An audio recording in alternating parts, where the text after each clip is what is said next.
সুনামগঞ্জে যথাযথ মর্যাদায় মহান স্বাধীনতা দিবস উদযাপন করা হয়েছে। সূর্যোদয়ের সাথে সাথে সুনামগঞ্জ জেলা প্রশাসন সহ জেলার সকল সরকারি ও বেসরকারি প্রতিষ্ঠানে জাতীয় পতাকা উত্তোলনের মাধ্যমে দিবসটির সূচনা করা হয়। ভোর 5:59 জেলা প্রশাসক ড মোহাম্মদ ইলিয়াস মিয়ার নেতৃত্বে জেলা প্রশাসক কার্যালয়ের শহীদ মুক্তিযোদ্ধা স্মৃতিস্তম্ভে পুষ্পস্তবক অর্পণ করা হয়।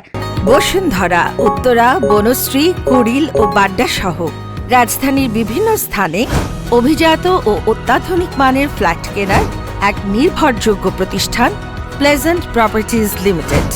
এরপর পর্যায়ক্রমে police super ABM Zakir Hossain, সদর উপজেলা নির্বাহী কর্মকর্তা সুলতানা জেরিন সহ বিভিন্ন দপ্তরের কর্মকর্তারা শ্রদ্ধা নিবেদন করেন। এছাড়াও জেলা পরিষদ, আনসার ও VDP, কৃষি সম্প্রসারণ অধিদপ্তর, ফায়ার সার্ভিস, মাদকদ্রব্য নিয়ন্ত্রণ অধিদপ্তর, শিক্ষা প্রকৌশল অধিদপ্তর, শিক্ষা অফিস সহ বিভিন্ন সরকারি বেসরকারি প্রতিষ্ঠান শহীদ মুক্তিযোদ্ধা স্মৃতিস্তম্ভে পুষ্পস্তবক অর্পণ করেন।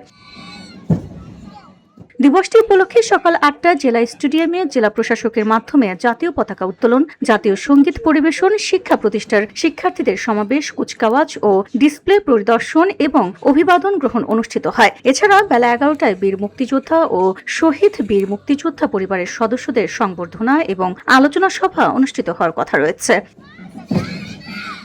VOD Bangla news desk.